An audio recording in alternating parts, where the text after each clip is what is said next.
Hi everybody, welcome to this walk-along event with the Corning Museum of Glass. I'm really excited to be here watching this with you and answering all of your questions. In this video you're going to see me put together one of my sculptures from the Little Monster series, and this piece is a little bit different for me because the design is unusual. It's sort of I call it a jellyfish monster, and I put this piece together with the team at Corning because it's not often that I get the opportunity to work with so many people who work at such a high skill level. So this piece was really exciting for me to make because it's something that I would normally not be able to make in my own art practice. So thanks for joining us, and I'm really excited to be here.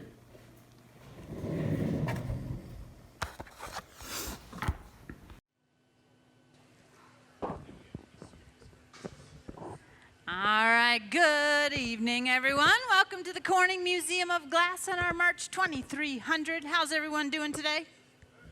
Good. We got a small but mighty crowd here gathering in the amphitheater of the Corning Museum of Glass. We want to introduce our guest artist for tonight. This is Austin Stern, and he is a Seattle artist. Yeah, let's give him a big round of applause. Fantastic. We've got a really fantastic piece planned for all you folks, and we'd like to get a shout out to the online as well. I know a lot of friends out in Seattle are going to be watching and all around the world, so we welcome you all to joining us here tonight. We're really excited about this piece. This is going to be an assemblage. We've got a few examples of Austin's work here sitting out on the tables, but he loves making these monsters or creatures, and so tonight is going to be a four-legged creature. And so we've already made a lot of the parts and components, because to make one of these pieces takes days. There are a lot of parts, a lot of cane work, a lot of things go into the making of a piece that then gets assembled together. So we're starting out throughout the day and really throughout the week. He's been with us all week long doing both the pieces that you see here and a few others. And so we've got lots of things to play with tonight, so it should be a really exciting night. If anyone has any questions or anything, my name is Helen, so please feel free to either write in online or come on up to the glass and let us know what we can do to answer questions for you tonight. But we did get started slightly before the program started to air online, as I said, just to try to get as far as we could ahead of the game. But this is going to be the top section of this creature. So this will be punted or transferred right now, transferring from one iron to another.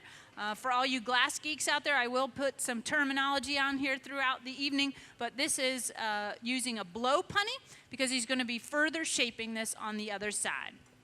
So a light little tap, and we've got our first transfer of the evening. Yeah, she knows what to do. A little excitement. Yeah.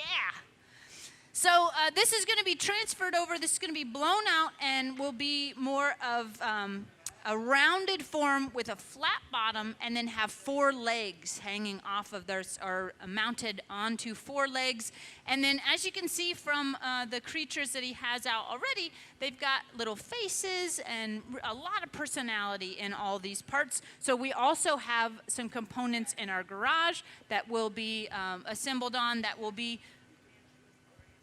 little creatures along with the bigger creature. So we're going to have little faces. All the little faces go on last. So we're going to build all of this up and then eventually add all those cute little faces. So just to introduce you to some of the other folks that we have here on the team tonight, this is Jeff Mack. He's going to be turning pole here and doing a lot of lifting for us tonight. Dane Jack is also joining us. Catherine Ayers, I think she ran off to get some equipment, but she's with us here tonight. So we've got the all-star team of Corning glassworkers to assist Austin Stern in the making of this creature.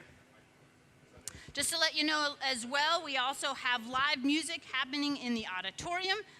Tris Kelly is an Irish band, four women in that band. I have not heard them before, so I'm really excited to have them with us and have a little Irish music this evening. So definitely check them out. And of course, we have lots of food and beverages around the museum this evening for you to take advantage of.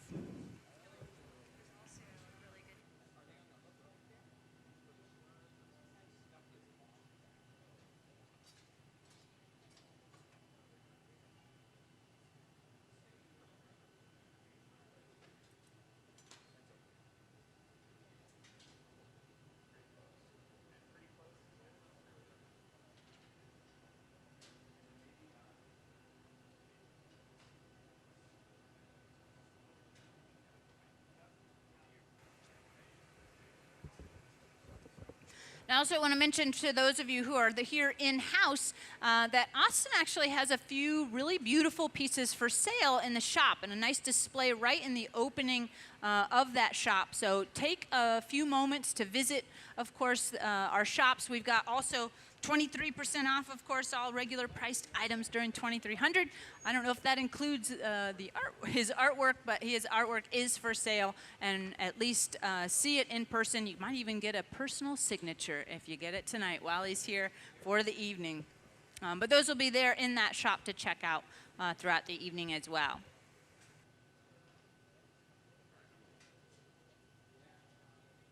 So that's a great question. We had someone ask, is this going to look like the creatures that you see, or the little monsters that you see here tonight? This is actually a different style.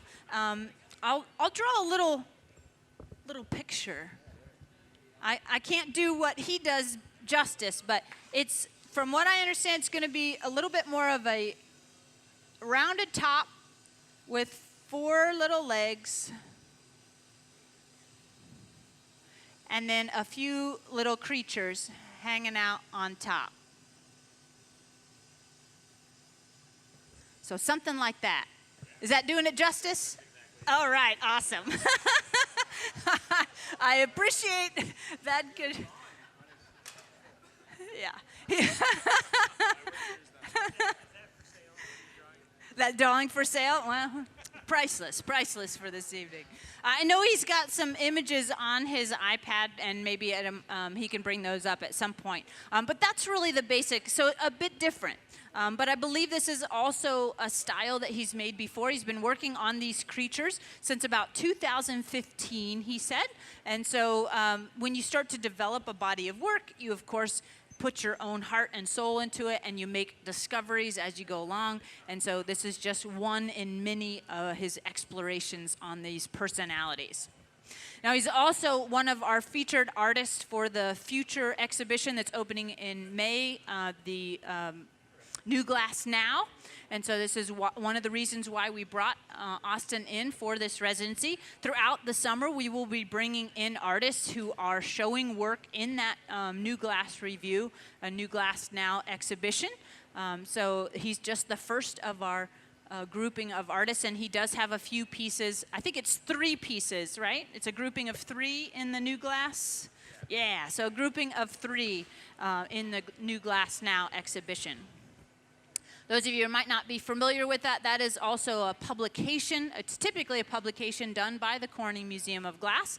Every year, artists from around the world send in images to try to be a part of this publication, and it really is kind of the finger on the pulse of what is happening in glass. And this is an anniversary year, so in addition to having the publication, we're also doing an exhibition with work that has been done within the last 3 years in the glass world. So it's a very exciting summer to come and visit the Corning Museum of Glass and see that exhibition opening up, and all of the visiting artists that are going to be coming to do demonstrations, both in-house and, of course, keeping an eye on those live streams that will be happening almost every Thursday of the summer. Now, as he's getting started here, we did put this onto a blow punny. That's so that we can re-inflate this once this has been resealed. So he is using some tweezers, tweezing out the top of this form, and eventually it will be closed down and then reformed into the top of that. Something close to my drawing, I'm sure a little bit more exacting to his specifications, but it'll be a really nice kind of mushroom top to this creature.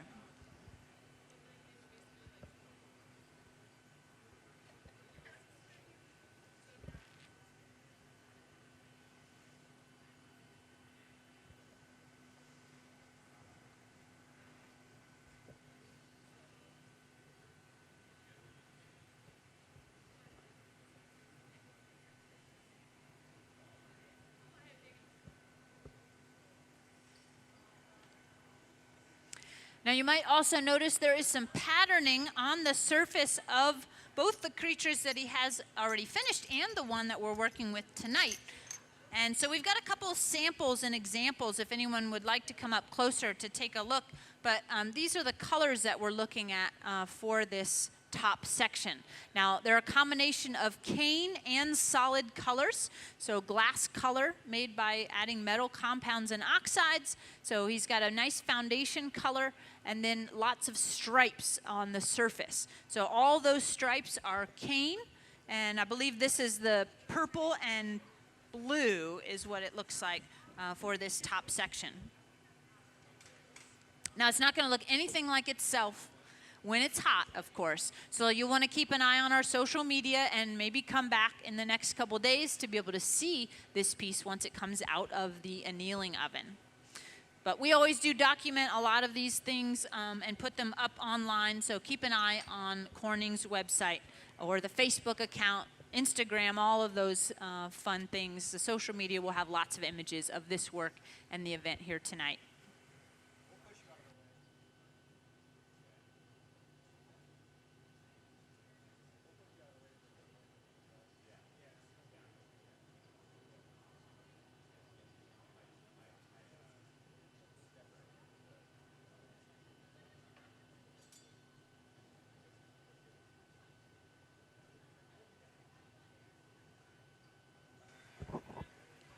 All right, so slowly closing down the top of this form. You want to not marl it up too much, make a big mess of that connection, so it really terminates all of those cane into a nice little point right there on the end, and he'll break that free, creating a sealed bubble.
Now, one of the challenging things about making things out of glass is that you do typically need to transfer it at some point and put a punty or a transfer iron onto it. Now, the beauty of these blow punties is that even though we've put it onto that transfer, we've broken it from the pipe, by leaving a small hole in the bottom of this form and putting essentially a hollow punty on it, we can still blow through that pipe. So we can continue to add air pressure and do major shaping on the top of this form, even though it's no longer on the original blow pipe. You can get a lot of forms that aren't possible just by having one direction or the other by using this kind of methodology.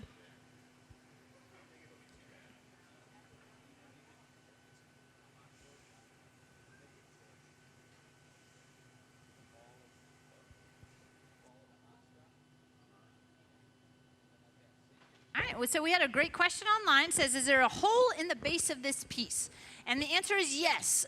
Where that blow punty is attached to the piece, not only is the punty essentially like a donut, so that the pipe is clear, there's actually a hole that has been drilled in the bottom of that, or the base of that piece, so that when we blow through the pipe, it can go through that hole and reinflate the vessel.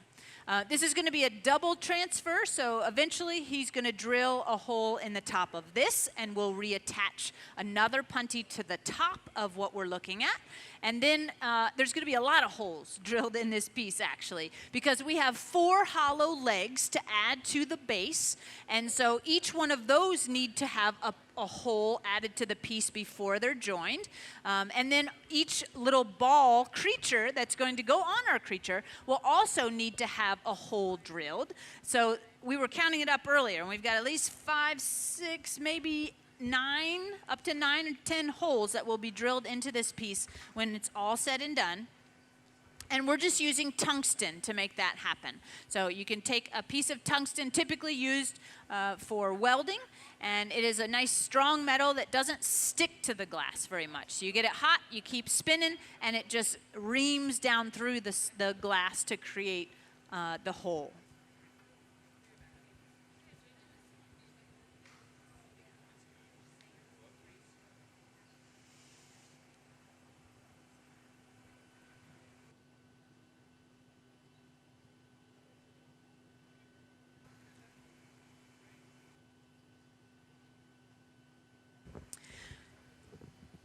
So Austin's using a bit of newspaper here. This is a great shaping tool for hot glass. It's essentially like grabbing the glass with your hand. Now, I don't advise that, but we love to do that as makers, get our hands involved in the process. Typically, we need to have tools, of course, to get hold of 2,000-degree hot glass, but the newspaper ends up being a very favorite tool of a lot of glass makers because of its versatility. You can squeeze it, you can use it flat, you can really conform it to whatever shape your hand needs to be, and that can translate, of course, directly into the glass as you're shaping. Now, you're going to see a lot of torch work tonight as well. We've got 2 types of torches, a fluffy torch and a hot torch. Torches, of course, give you concentrated areas of heat. And when you have a big flat form like this, it's hard for the heat to penetrate around that piece to really keep the flat section hot enough. So we'll be periodically rewarming that punty, making sure no one part of this piece gets too cold as it's being made. So the fluffy torch is just gas, and that's a pretty warm but fluffy torch, and then the other one is our hot torch, which is oxygen and gas, and then that burns very, very hot. So we'll use that one to do a lot more detail work or to give more intense heat. Well, it looks like Austin's getting ready to drill another one of those many holes that will be in our piece this evening. So as you can see, he warms this metal up. Now, normally, hot things stick to hot things. If you have warm metal, that's what we need to do to get the glass to stick to it. But tungsten magically does not stick as long as you don't get the glass too hot. And so he's just using that torch to warm up that bit and rotating through, and it just drills right through the top of the form.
All right, so that was a pretty quick shape.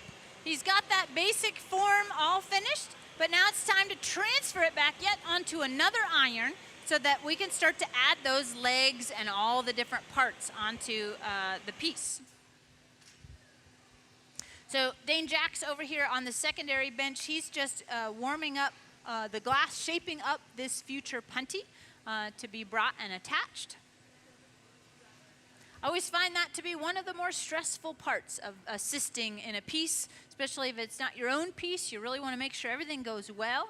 And making a punty, you can be hired and fired by your ability to make a good punty, because really it all comes down to keeping it attached to the piece and keeping it the right shape, getting it the right temperature, making sure it's not going to fall off before you want it to remove at the end of the process.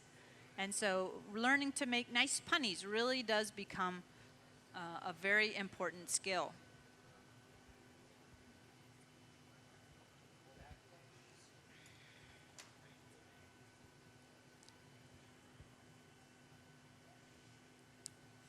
Now, in the end, part of this punny will most likely remain on the top of the piece. So we're going to cut in a jack line, nice tight constriction that'll allow this to be broken at that line and not the connection to the piece. You don't want to run the risk of breaking some of that piece away. So by leaving that on, then you can hand this over to the cold workers, who are the champions of the finishing process, and they'll just grind away any excess. Now, Austin did say earlier he does not do his cold working on his own, so he'll have some good friends back in Seattle that'll take care of finishing this piece for him when it's complete.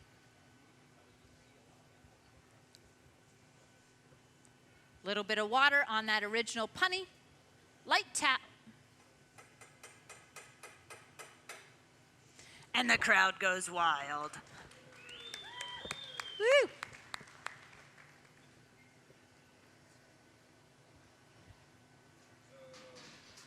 I always hate to jinx it, but that is a dangerous moment for the glass, trading from one to the other. A lot of potential hazards. So we're always really grateful when that goes smoothly.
All right, so the crowds are really starting to fill in here at the Corning Museum of Glass. Hello, everyone. Welcome. Sounds like we've got over about 120 people online watching as well. So we welcome everyone here to the 2300 event here in March. There's a lot of excitement going down on the Hot Shop floor. We also, of course, have our live band playing in the Amphitheater down here, so definitely lots of fun things going on at the Corning Museum tonight. We have Austin Stern as our guest artist, and he is making one of the, from his series of monsters. He's making a monster for us tonight. This monster will have extra little monsters on the top. Now, these two pieces that we have down in front and, of course, in the store, these are a slight different version. Tonight's version will have 4 legs and a nice little round top and a couple little creatures on the top. And so we're assembling a lot of parts tonight. All of these parts were made prior to this evening's activities because it takes a couple days to get all the parts together to make a beautiful piece like this tonight.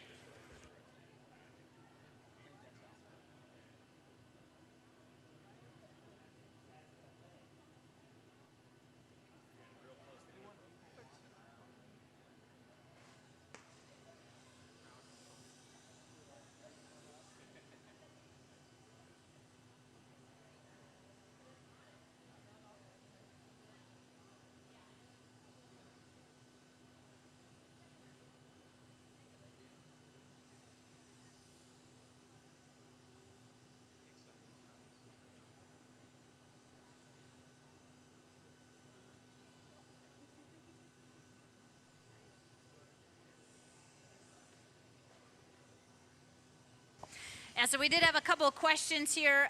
One was, are these items for sale? Well, he does have a few pieces available. They're totally for sale, he says. Yes, Austin's work is for sale. We do have austinstern.com, his Instagram at Sternglass, but you can definitely check out a few items while you're here tonight in our store out front. He has a few beautiful monsters out there available for purchase. And he does commissions, he says. So if you've got a particular monster you want to, colors or something, perhaps he can talk to you this evening as well.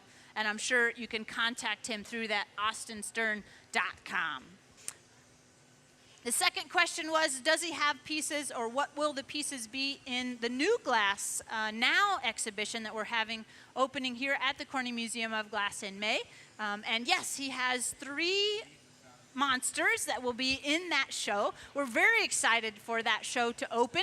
There's been a lot of conversation, a lot of hubbub, but we haven't seen all the pieces yet. So they've been working hard assembling that show, and I want to check on the date.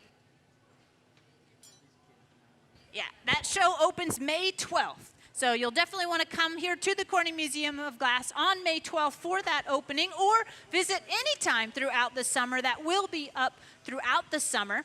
And as part of the New Glass Now exhibition, we have invited quite a few artists to come here to the Corning Museum and do demonstrations for us throughout the summer. So you'll want to keep an eye on our social media and find out who's coming when and where, and see who all's going to be making what throughout the summer.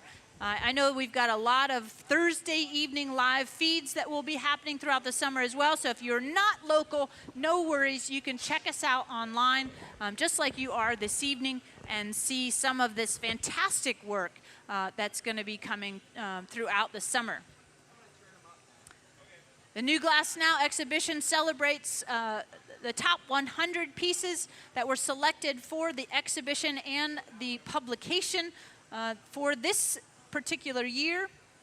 But every year, the Corning Museum of Glass creates this New Glass review publication, and it really is the top glass in the world that we're representing in that publication.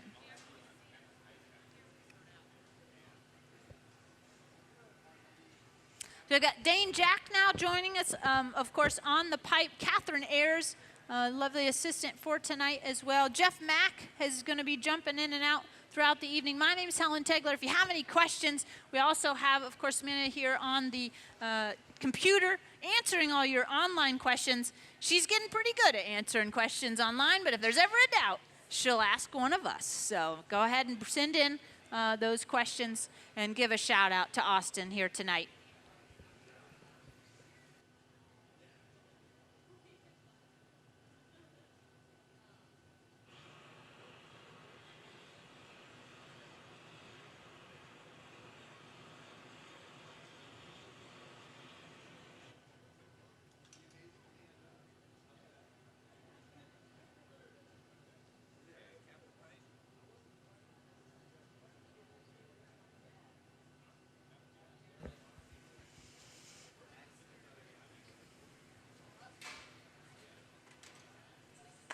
So really we're going to smooth out that punty A little bit of glass was left from that original punty, the blow punty that was added. So just try to tuck that in, smooth it out. Using the hot torch here tonight, those are really great additions to concentrate a lot of intense heat in one particular area.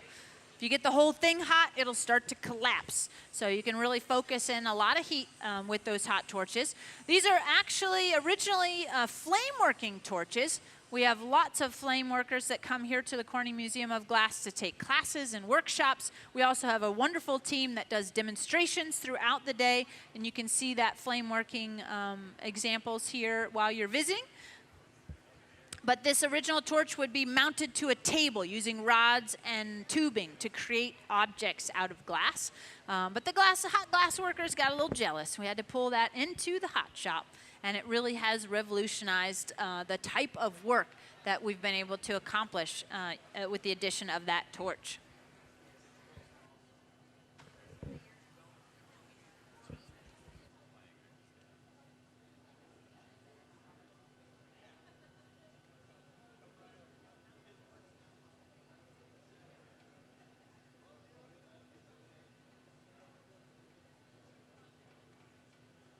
All right, we've got an online question. One of our most popular questions, how much does that weigh? Well, that's a really hard thing to tell exactly, but I would guesstimate right now we're only looking at about 10 to 15 pounds worth of glass. By the time we assemble all the different parts together, it's probably going to be closer to maybe 20 pounds of glass. But when you put it on the end of a 4-foot pole, it's going to feel even heavier. So we're going to see a lot of sweating up here, a lot of heavy lifting, and back and forth to that reheating chamber. But glass is, it definitely feels a lot heavier when it's on the pole. Now, glass does shrink ever so slightly when it's put away into the oven as the glass cools. And I know that every glass worker out there will say, well, by the time I pulled it out, I thought it was so much heavier and bigger, but it shrank when it came in the oven. But we really don't notice that shrinking too much. It's a fairly small percentage, but definitely feel all of that weight when you're hauling it around on the end of a long pole. Have any other questions out here in the audience that I can answer for anyone?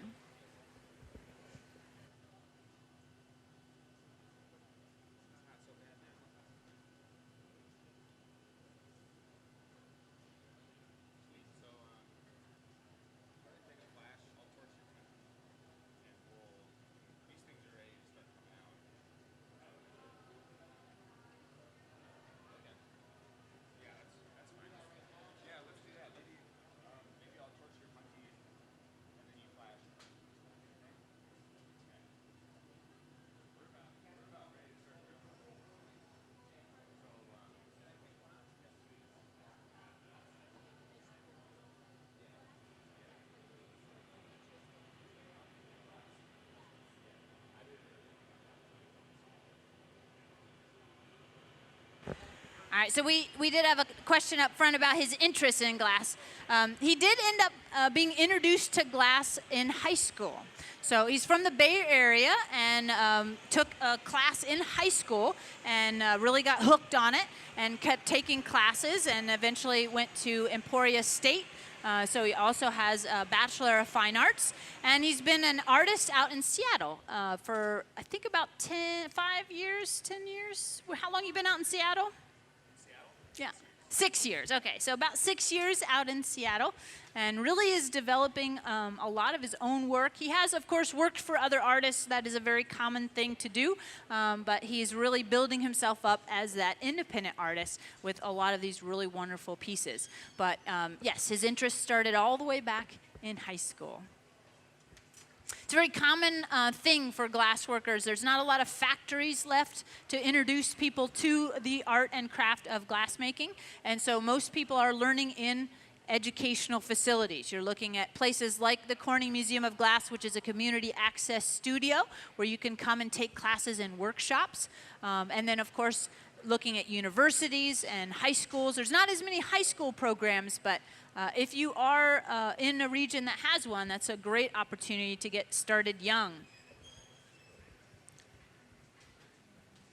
Now, I think we've got a couple components that we're going to start picking up here. As I mentioned earlier, a lot of these parts were made prior to what you're seeing here tonight, just because it takes so much time to pull the cane and make the parts and make all these things to ready to assemble to the final object. And so in this pickup box here, this is basically a glass babysitter. So all the pieces we made, we put them in there, and they're staying safe, warm, and happy in that oven until we go after them.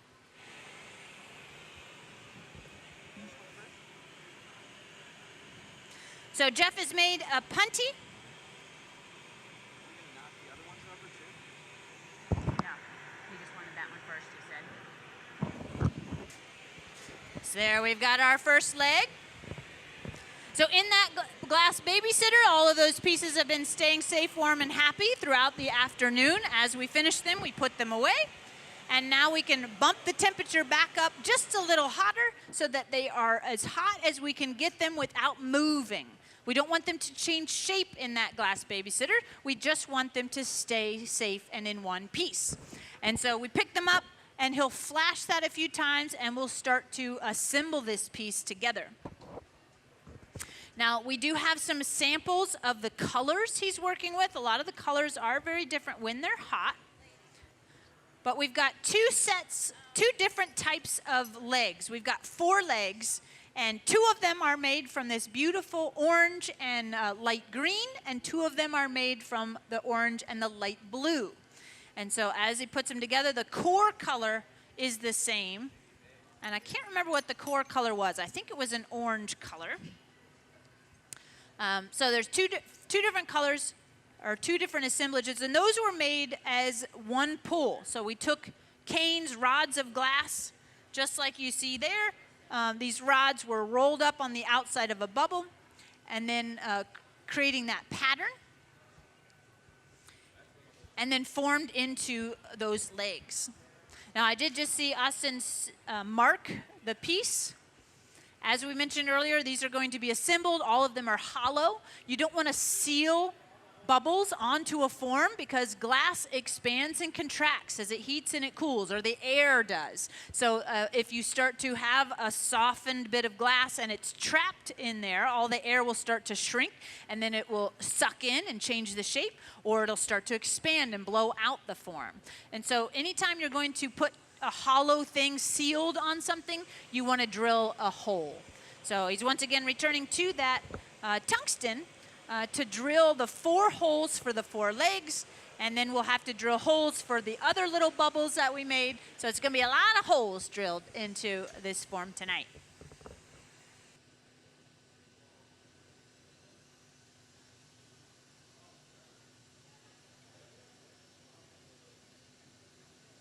There we're getting a nice view. Well, we had a nice view a second ago of one of those legs.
Now, when we do go to put these together, we need hot things to stick to hot things. So we're going to use these torches to concentrate heat just on the connection points of this piece.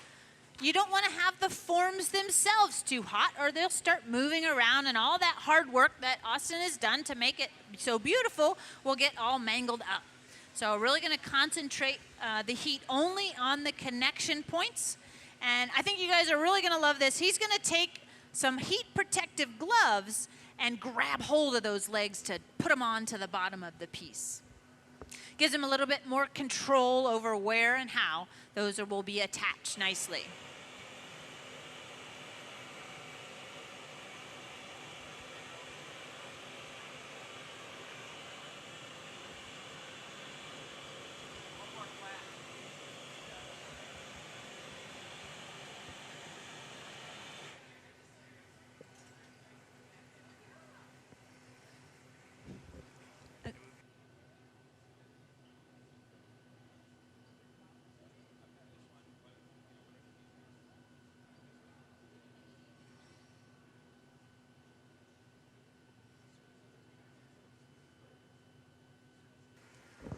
All right, getting ready for that first leg. Little thermal shock, light tap. Those Kevlar gloves allow him to hold that glass almost 2,000 degrees. And it's stuck. Woo! Yeah, you can give him a big round of applause. Yeah.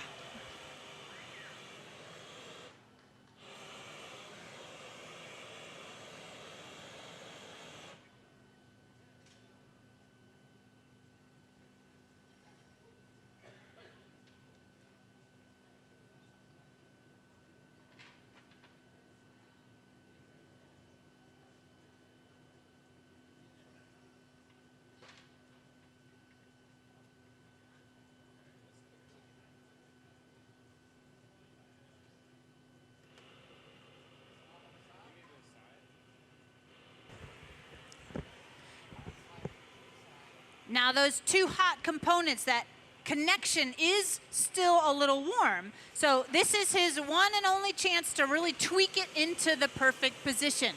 Once this sets up, you don't want to go back in, get anything too hot, start moving things around, because then the form can start to push and pull. And remember, we've got 3 more legs to add. So if you don't get the first one in the right position and you try to get the other ones hot, everybody's going to start waggling around and maybe even sticking together. So you really want to work one step at a time to get everything connected just right before you move on.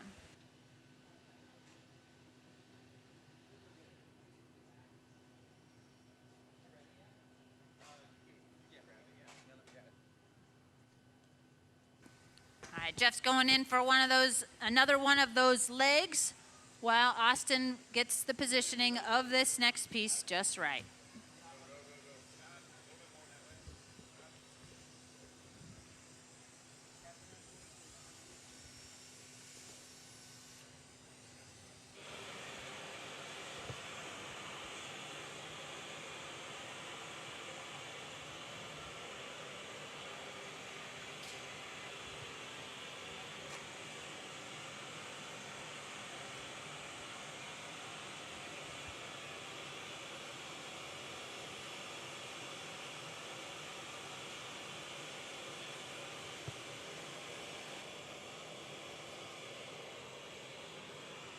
Nice action shot of that hole drilling there.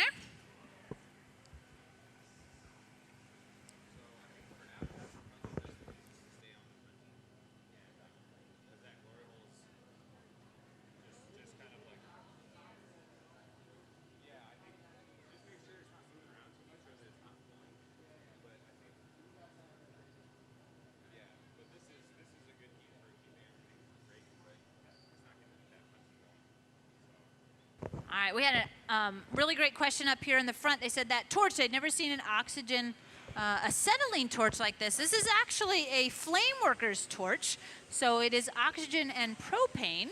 But by adding the oxygen, of course, it burns hotter than standard flame or gas alone fire. So it's got a really great opportunity to have a clean flame. Usually we don't get acetylene involved too much in glass making because it's so dirty of a flame. The only time I've ever seen an acetylene torch used for glass is if you're casting, if you're doing sand casting, you actually just turn that acetylene on and then you dust the surface of the sand to make a carbon layer to pour into. But you never actually use acetylene using on glass because it usually will leave some schmutz and dirt all over the surface. Yeah, great question. So it is a flameworker's torch. If you've never seen it in action out of the hot shop, it's really using for flameworking rods and tubing to create objects out of glass. And so if you come down to the museum during one of our regular demo days, you can see that up in the innovations area. We've got daily demonstrations on the use of that torch with flameworking, typically mounted to the table. You, of course, can also take classes and workshops right across the street at the studio where you can take and learn to work with those torches with glass to make beads, sculptures, lots of fun things. Our summer programming is really an exciting thing to check out online and schedule yourself an opportunity to come and take a class.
All right, here goes leg number 2.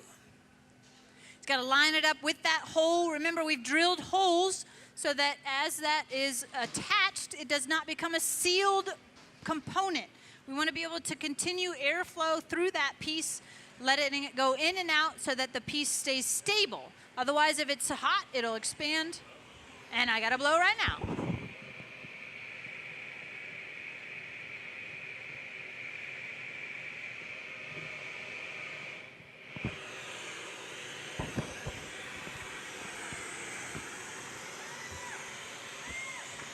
Yeah.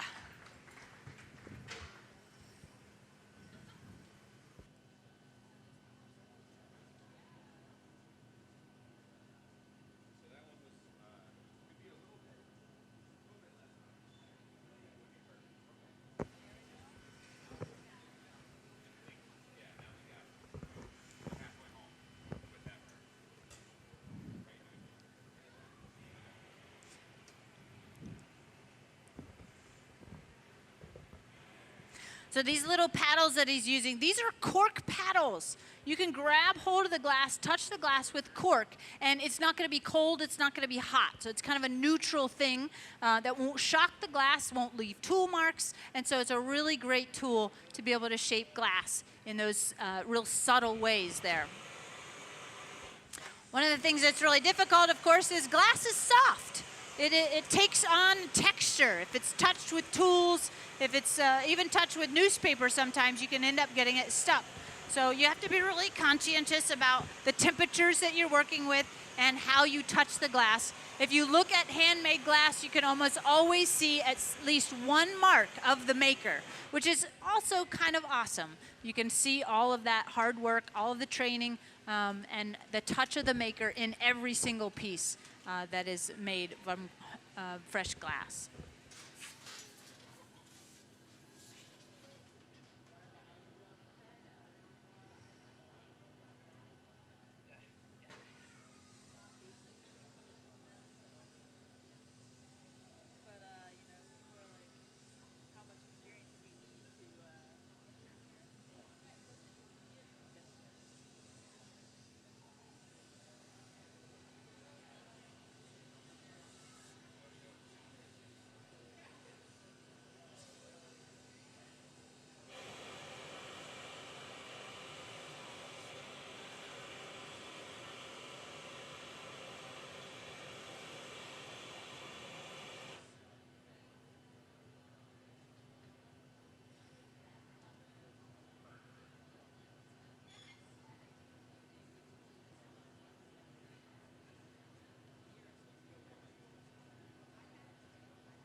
Now, even though Austin has a really wonderful cold worker back in Seattle, we want to make as least amount of work possible for that cold worker. So he's taking all those punny marks, the connections that were on there just to transfer the piece from one to the other, to torch those off, smooth them out so that the legs will be finished when the piece is done. The only cold working I think that will need to be done is the punty mark on that piece. Oh, he says he might chop the legs. It's really a free-for-all here tonight. We never know what's going to come out on the end of the pole.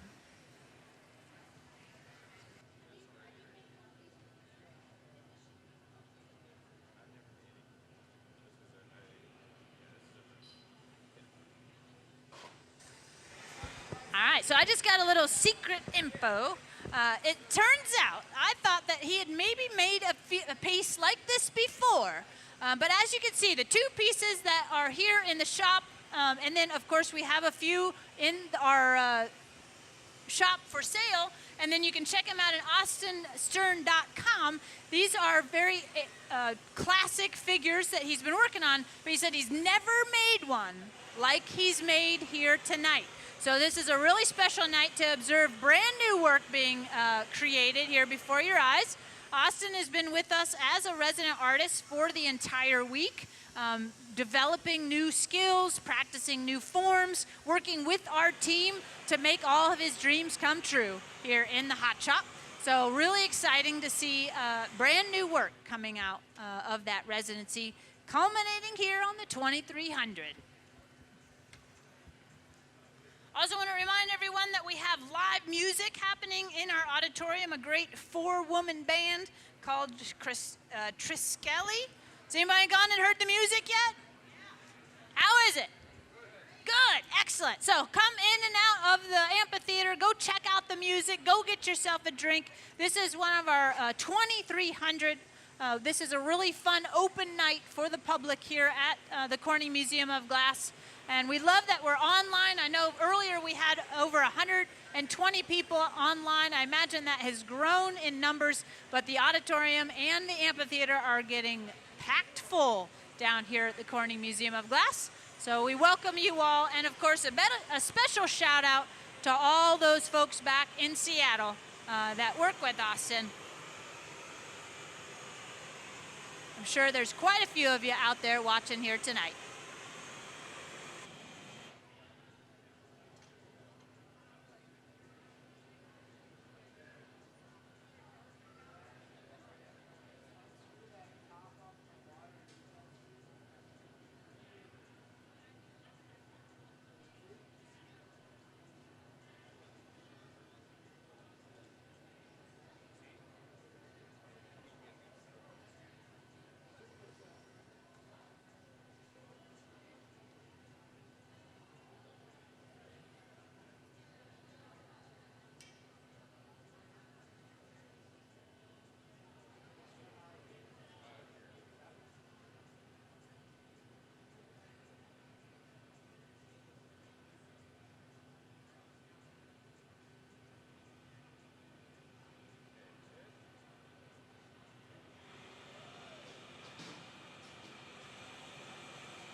All right, going in for that fourth and final leg.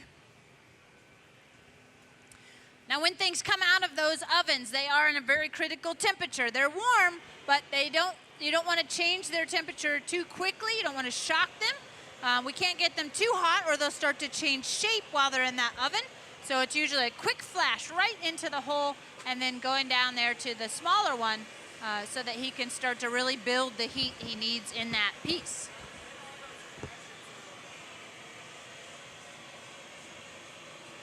You can see a lot of flame happening here tonight, a lot of torches. It's really important to find the perfect heat balance. If any one part of this piece gets too cold, it could start to crack. So they're going to do a lot of flash heating, a lot of torch working, especially on that punty. You have a nice broad form like this. It's really hard to get the heat to crawl back around there. As he goes into that reheating chamber, coming out of that reheating chamber, you can see it's kind of like a big stop. So it's blocking a lot of the heat, so you need to do a lot of heat maintenance with those torches.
coming on, putting that first or that last leg on here.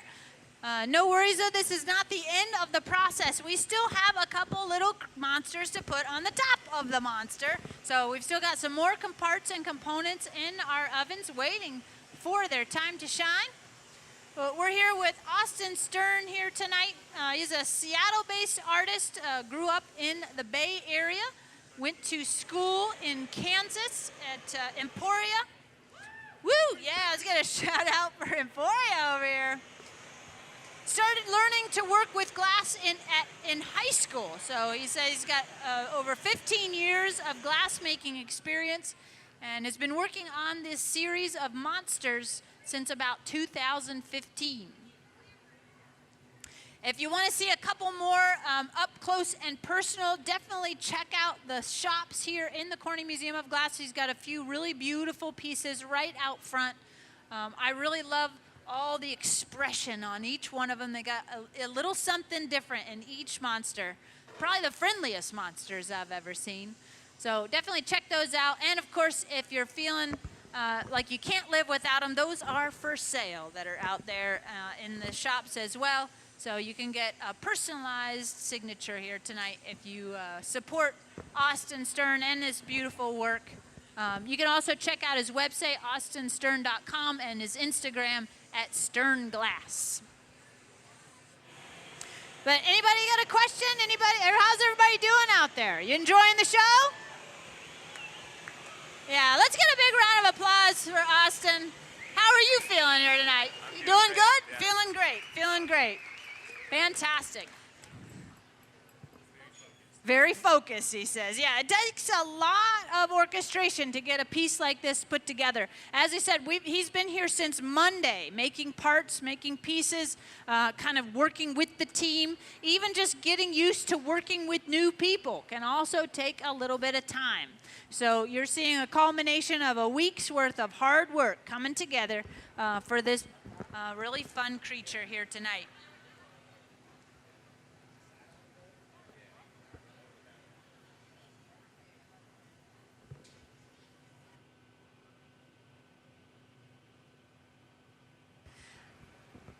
Now, I love that he's actually doing this by hand here tonight, grabbing hold of those legs. You got a lot more control. As makers, we always want to get in and touch the material, which isn't always advisable as glass makers, but when you have those heat protective Kevlar gloves, it gives you a lot of options.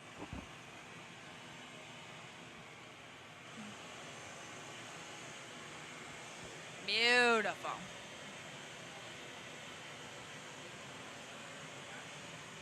One thing that's really impressed me about the pieces that I've seen so far, not only in the shop here in the amphitheater and out in the main area of the museum, but also seeing his work online, there's just so much personality in each one of these pieces. Now again, this is the very first time he's ever made a monster in this style, so I already love so much undulation of the legs, a lot of extra personality being put into this piece here tonight.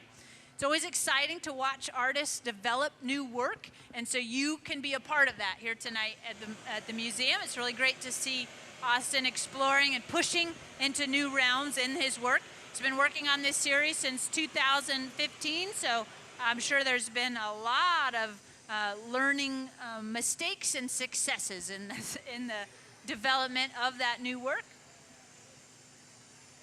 It's always fun to watch an artist and a master really hone their craft.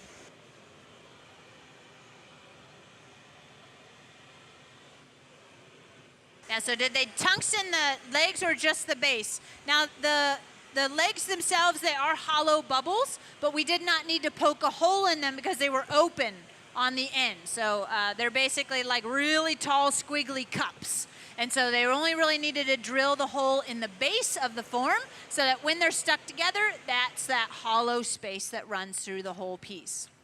So yeah, the legs themselves were not sealed, but they are sealed against the form.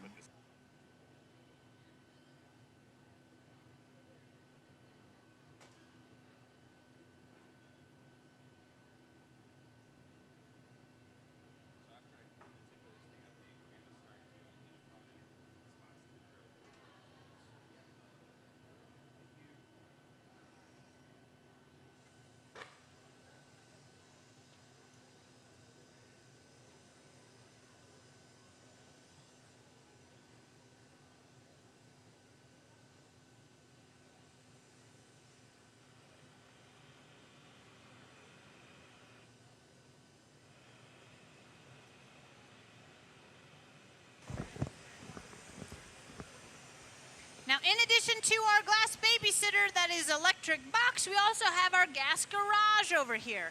Inside that garage are all the little round monsters. So earlier today, we picked up a series of cane and then made a couple little round balls out of that cup or out of that package of cane. So we've got all of these little round balls. Jeff is starting to move those over to the warm side. The garage is very similar to what you have at home. You can put things in there and not worry about them. They're safe, warm, and happy in that environment. You kind of walk away for a while and come back and it's still there. Now there's a cold side and a hot side. There is flame inside one end of that garage. So you store things in what we call the cold side and then you coax them over to the warm side so you can pick them up really as hot as you can get them to avoid that thermal shock. So Jeff's just got the tough job there, maneuvering them all around, round balls rolling around in that garage. Like herding cats, he says, yeah.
Now I do see a lot of familiar faces in the crowd. Just out of curiosity, how many glass blowers do we have here in the audience?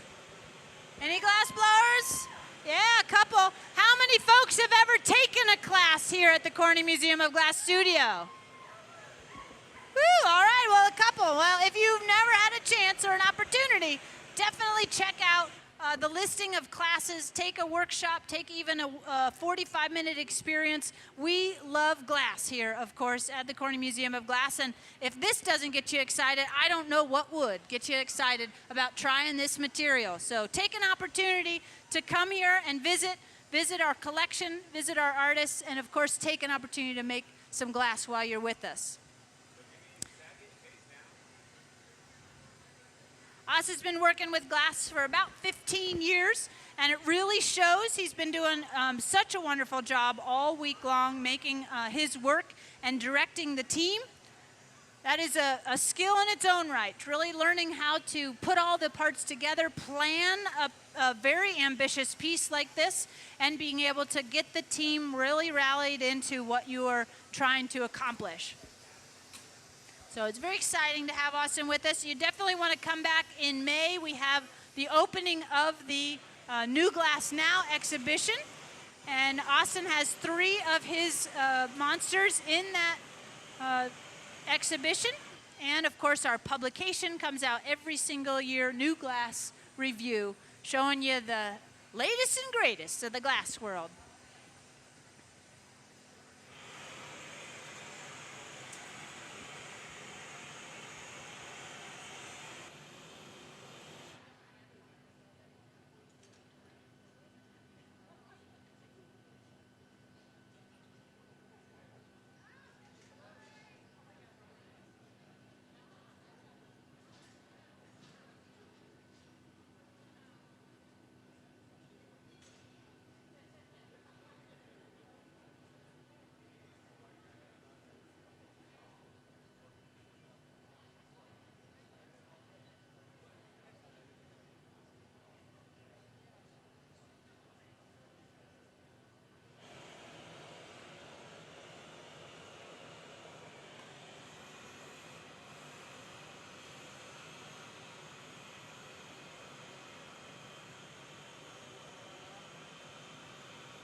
Looks like we're getting ready to add the first of our little hitchhikers. These are catching a ride, one monster on another monster. Now these little round balls also are hollow. They do have a hole on the bottom, and he of course made a hole in the main body just like the legs. You don't want to end up sealing that off.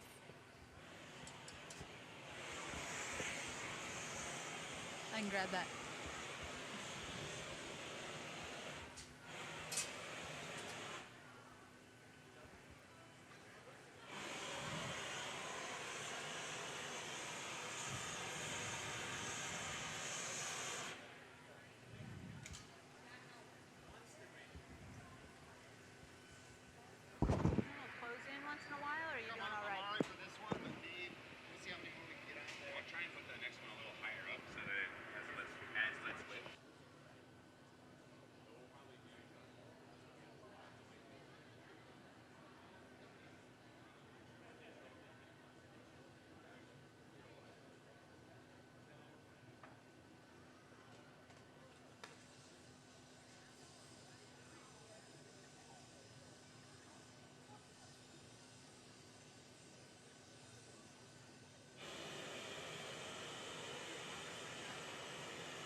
I see a big smile on Austin's face. Hopefully the rest of you folks are enjoying this. This is a really fun thing to watch a team of people coming together. Yeah, let's give them a big round of encouragement. When you get to a point in a piece like this, there are really a lot of coordination, a lot of things that are happening, a lot of heat differences in the piece. So there's a lot of delicate balances happening, little conversations happening that you probably can't hear, but focusing heat in certain areas, making sure everything's coming together. But so far, all our little creatures are coming together beautifully.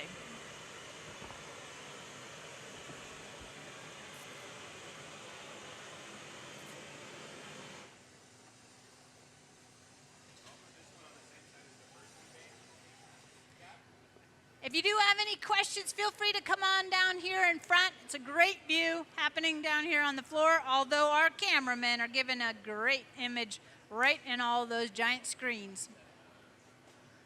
One of our favorites is that inside view of the reheating chamber. That's 2,100 degrees Fahrenheit in there.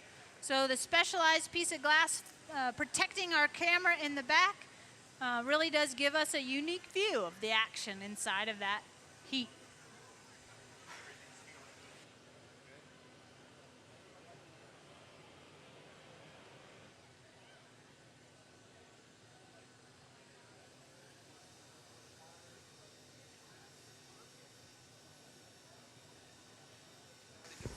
So this is a really great question down front, asking about the temperatures in the oven, whether we do them at different temperatures based on what we're doing. Now, in general, we set them at 2,100 degrees Fahrenheit. Our furnace runs consistently all the time. But if you get the glass, if you turn the furnace up, of course, it would heat the glass softer and faster. If you turn it down, then it's going to take longer. Now, when we first started this evening, as we were reheating the first couple components, the team all decided, well, that just seems a little hot. We're running a little hot. It's been hot all day. It's kind of accumulating the heat. The bricks build up heat and give a lot of radiant heat as well. And so we were afraid that once we start adding all those parts, intense heat would start to make things wiggle around. So we did actually turn that reheating chamber down about 100 degrees before we started to assemble. So you can adjust those temperatures according to what you're making. And if you're making something really big and you're opening the doors a lot, it's going to lose a lot of heat. So you might have to bump up the temperature just to make sure that it maintains that temperature. This is a really smart system. It has a set point. You can plug it in and it'll fluctuate and try to keep it steady. But there's only so much that heat can do if you're opening all the doors and losing all that heat all the time. Yeah, great question. Any other questions I can answer? Come on down or shout them out. Or, of course, if you are joining us online, I know we've got quite a few folks online as well tonight. So if you have any questions, either Amanda or myself can answer those questions for you as we go along.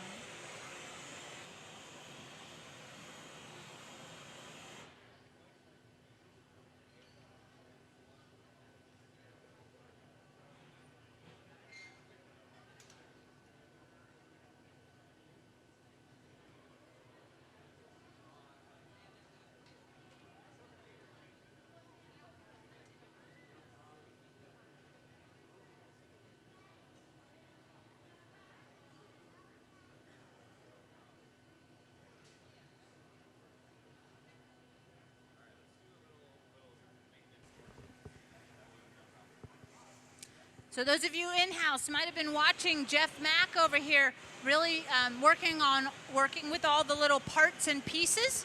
Again, we have sort of a cold side and a hot side. So after he picks them up on the end of a hot iron with a little glass on there to hold them, he just hovers over the flame that's on that far left. That brings that glass as warm as possible before we go back into that reheating chamber.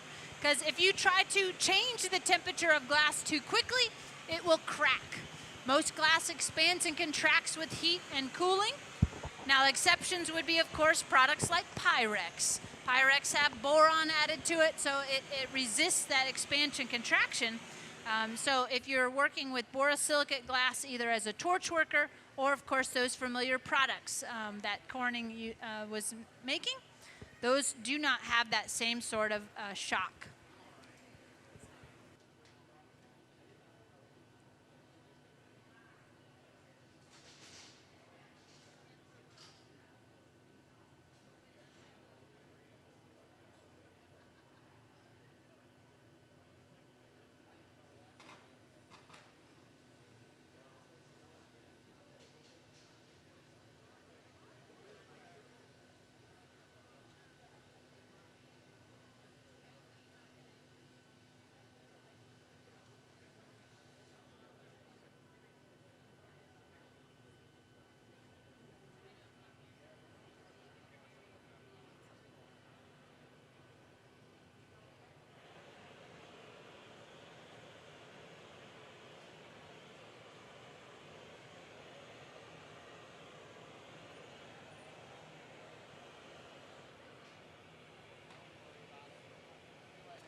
right, we have our family of monsters on our monster, but we got the little baby monster left to go. We got one last little creature to be added. I love that you're adding a little baby on the top.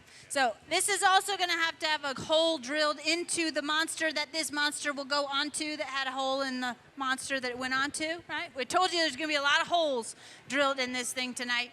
And so we've got one final hole to drill here to make sure that our little baby can be attached to the other monster.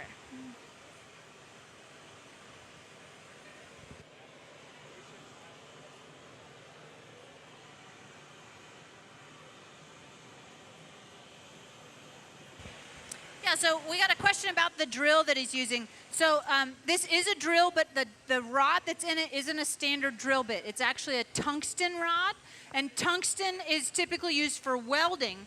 And you have to heat that up so that it melts the glass as it reams it through, but it doesn't actually, if you get the glass hot, it would like push in, right? So you're actually just drilling through, and you have to be very careful with tungsten as well, because if you torque on it, you'll crack it. You'll break it really easy, but it's a very strong metal if you keep it straight. So yes, it is a drill, but it's a tungsten rod. And a regular drill bit would actually start to stick. Now, not only would it not cut, but it would start to stick. We actually have to get our pipes hot to get the glass to stick to them. Typically, hot things stick to hot things, but tungsten, there's some magic going on there that it doesn't want to stick. Yeah. Great question.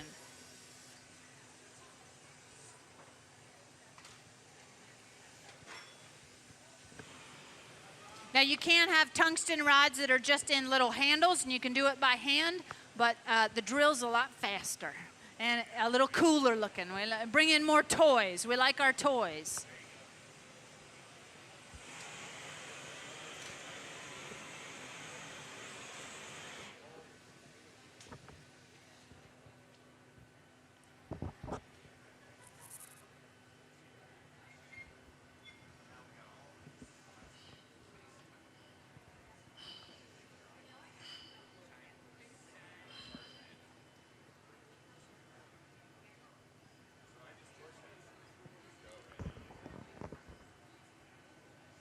All right, so we got our final little, the ball here. This is our baby monster.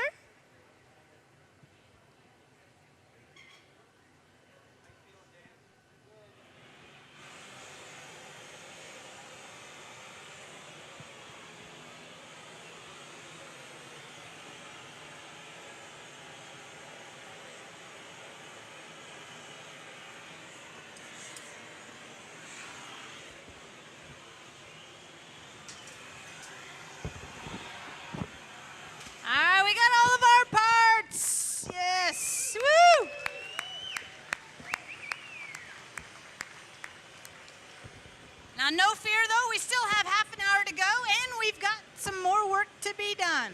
We've got all the parts, but unfortunately, all of these little monsters can't see where they're going. None of them have a face, and they can't smile at us, so we've got some painting to do. Now, he's got rods of glass here, stringers. This is just solid glass color that have been pulled into small strings of glass. And he's going to pick and choose a few of his favorites and start to draw the little faces on these monsters. As you can see here in the shop, we have 2 examples of the monsters that are part of his series, and they each have little faces. We got a double-headed one over here on the far side, and then the little ghosts that are on the top, they have little faces. And so we've got a little bit more decorating to do with all those little faces. Now, these haven't been cold worked yet. They're not really ready to be passed around or anything, but if you want to take a closer look at Austin's work, I highly suggest you go out to the opening of the shop right here at the Corning Museum, and there's a few pieces that he has for sale out there. Just as a little plug, you can purchase one of these creatures, take it home with you tonight if you want, and have a monster of your own. But you want to take a closer look at those pieces before you take off here tonight, just to take a look at those little faces.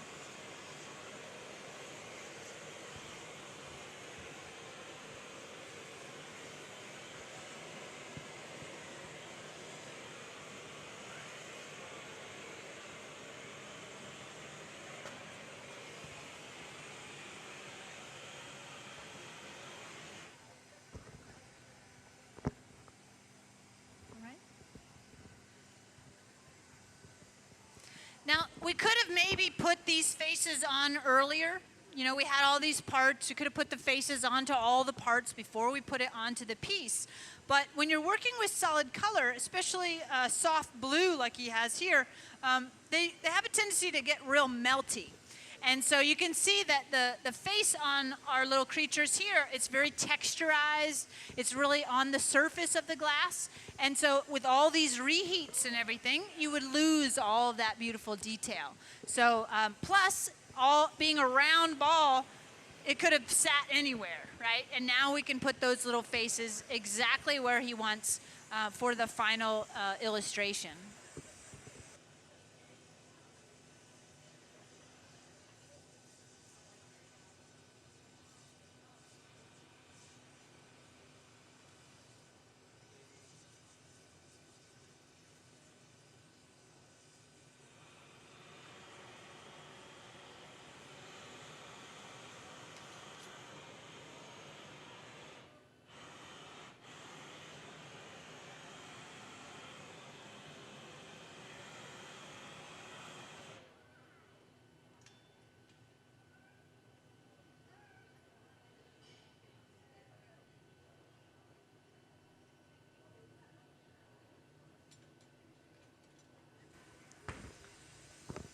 Now, those of you who are here in-house, you might have also noticed that Austin changed his glasses.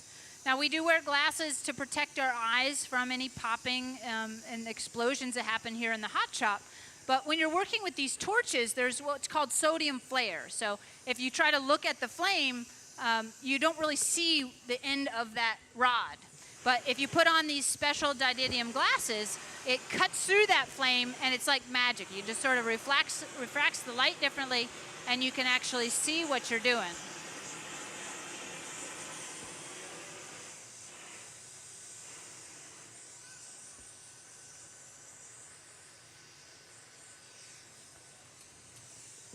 The intense heat of these flames can also be very damaging to your eyes, so you want to make sure and protect your eyes as much as possible when working with such hot flames. Oh, he's adorable.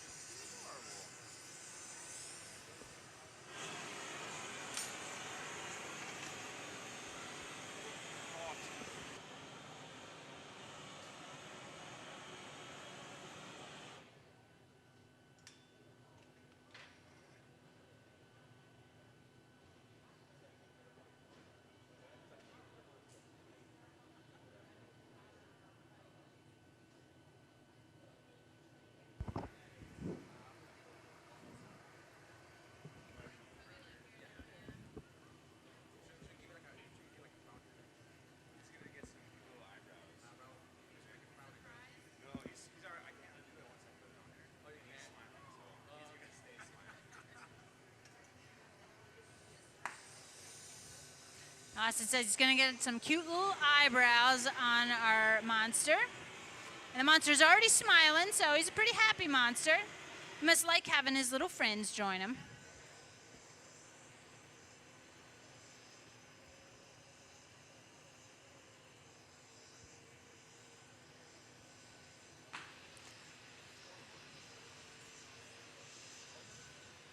Learning to draw with these canes can be really tricky because glass heats up very, very quickly.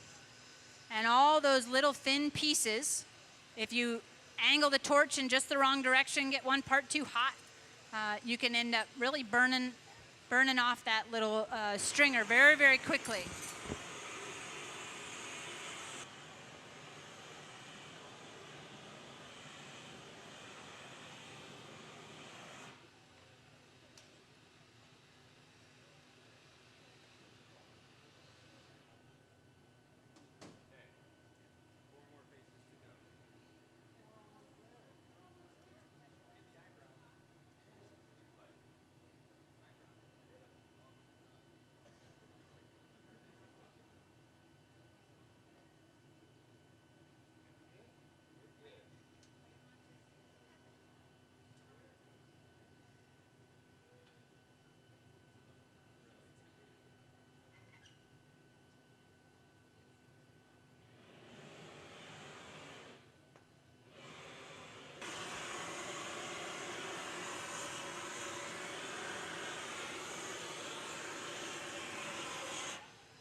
take a little time to do some heat maintenance here.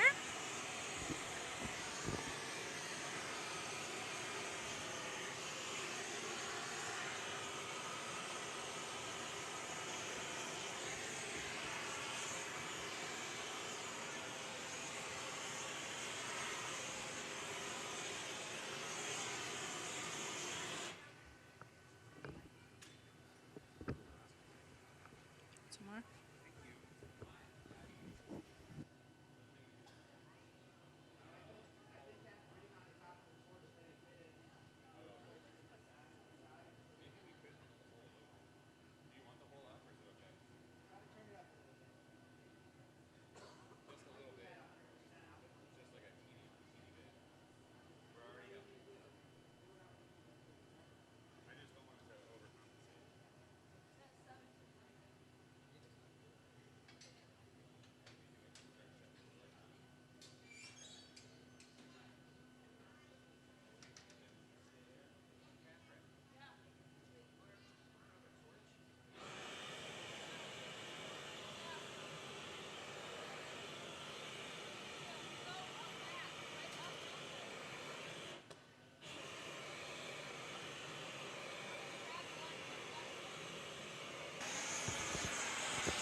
All right, so we did have a little bit of a chip form on the end of one of these legs, so we're just working on closing it down, narrowing down.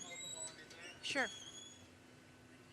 Narrowing down one little leg and making that just a little bit shorter. But it's kind of a lucky thing because he said in the originally, well, that one leg was a little long. Didn't really like how tall it was. He wanted to make sure that it sits and has a little lean to it. So I think this is the monster's way of telling him which one he wanted to be a little shorter. Yeah. It's all part of the plan.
Now we have this nice form all put together. It's good to have those air holes. Remember, we poked holes in every single connection so that Jeff's going to add a little bit of air pressure in here and just sort of puff up some of those last forms.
Now when you're getting really close to all of this heat, there's a lot of radiant heat coming from this piece.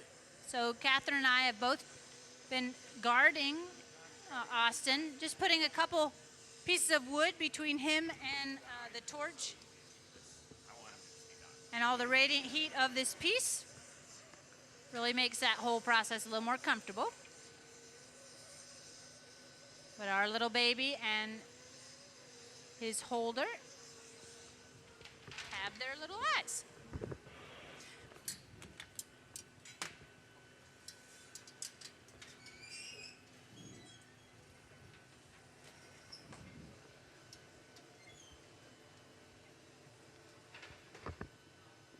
We are coming in on the last few moments here of our 2300 event. I want to introduce the team one more time. Of course, we've got the one and only Austin Stern has been with us all week long. Yes? Yeah. He has some wonderful pieces for sale here in-house at the Corning Museum of Glass, but you definitely want to check out his website, austinstern.com, and Instagram at Stern Glass. He'll have images of all of these beautiful creatures that he's made here with us, and of course, all the earlier creatures that he used to develop this series, monster series.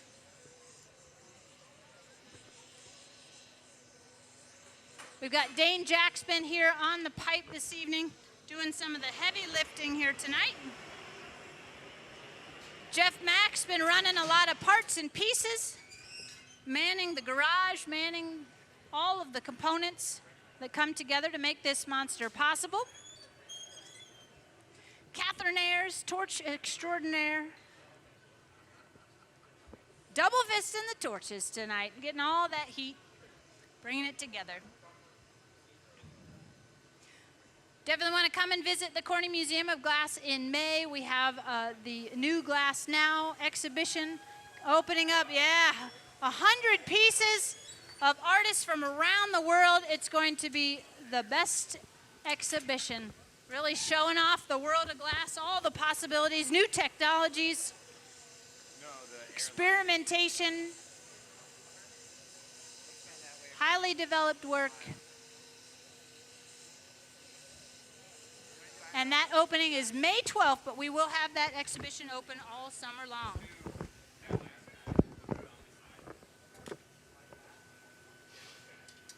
Austin is also the first in our series of visiting artists that we will have throughout the summer, focusing on the exhibitors for that New Glass Now. I don't think we're going to get all 100 here, but we do have a very full summer schedule planned, not only in-house, but also more live streams happening almost every Thursday throughout the summer. So check out Corning Museum of Glass, all the Instagram, all the Facebook and website, and you keep track of all the activities that are happening here this summer. Hopefully we'll see a lot of you coming to take classes throughout the summer, classes and workshops. A lot of exciting things happening.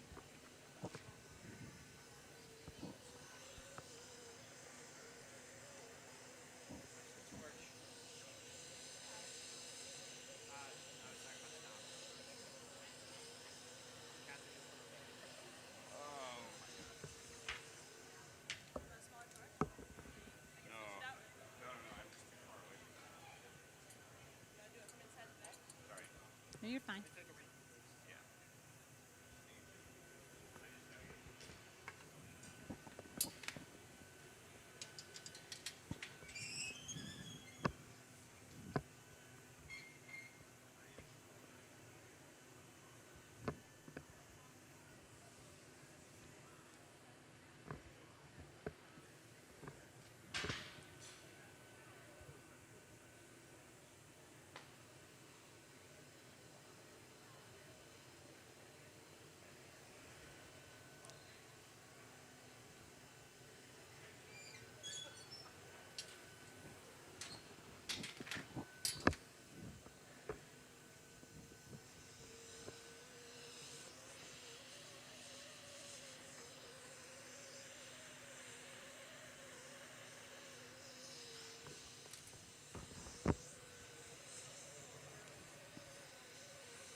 All right, I think they've all got their eyes. They can see where they're going. Now we want to know how they're feeling. So he's going to be putting the mouths on these little monsters.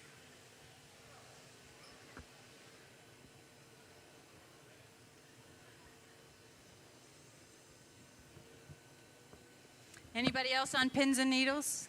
It gets so exciting at this point.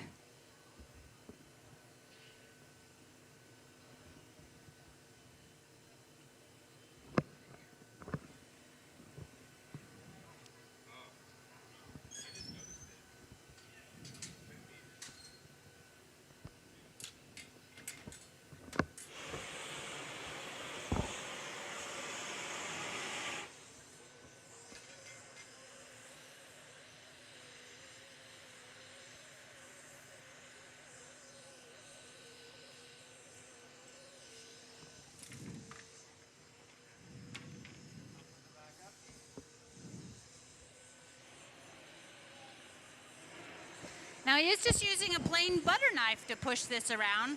Of all the amazing handmade tools that come out of glass blowing, there's not a lot of manufacturers that make tools for such a specialized skill. But nothing beats a good butter knife.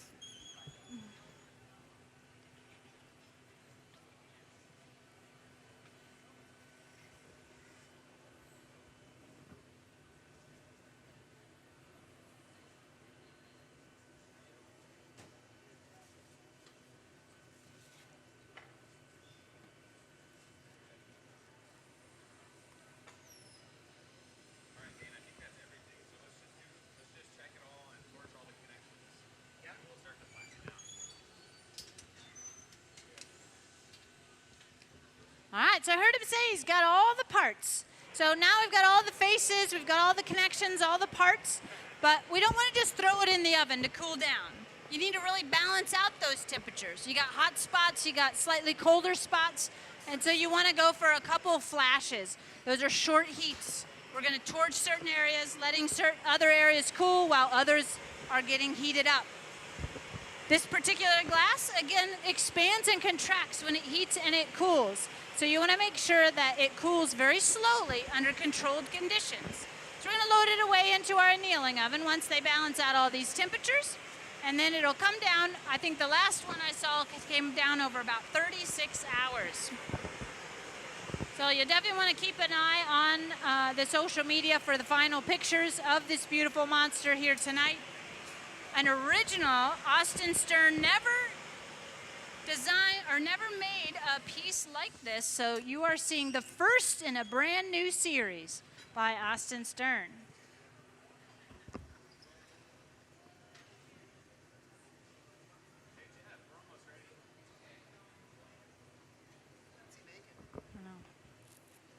What is this little piece that Jeff's been making?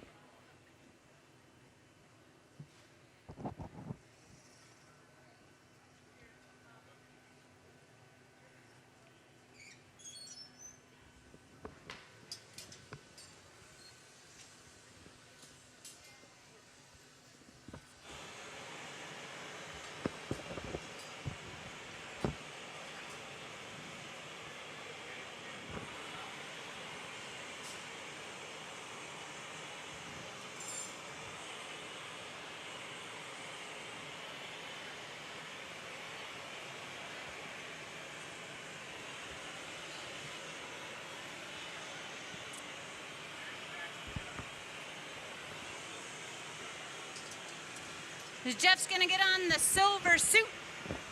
These are heat protective gear. He needs to grab hold of this piece and load it away into our annealing oven to allow it to cool down really slowly. And with a piece that takes so long to create all those parts, all that coordination, you want to make sure that you're nice and calm when you go to load it in the oven. So Jeff will put on the heat protective jacket, gloves, a visor to help protect his face. Those ovens are 905 degrees Fahrenheit, and that is a quick haircut if you don't or protect yourself. We'd like to thank everybody for joining us online, and of course here in-house, 2300 degree March edition.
Last flash?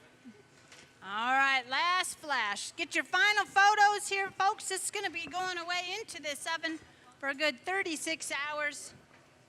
We'll post the final pictures of the finished piece on the website, cmog.org. Check out austinstern.com.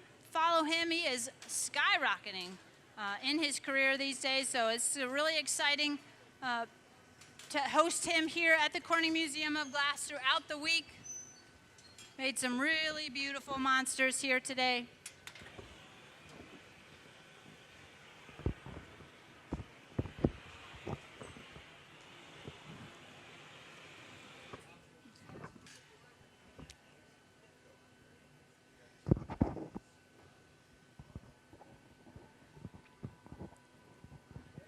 It's not a sound in the crowd.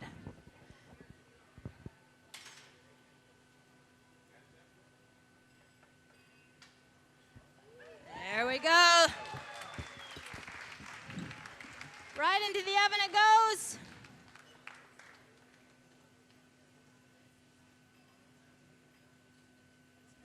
That's good. All right, Austin Stern, everyone. Fantastic. Great job, team. Catherine, Jeff, Dane. We thank you so much all for coming tonight. Hope you had a really great time here at the Corning Museum of Glass, and hope to see you next time. Thanks so much.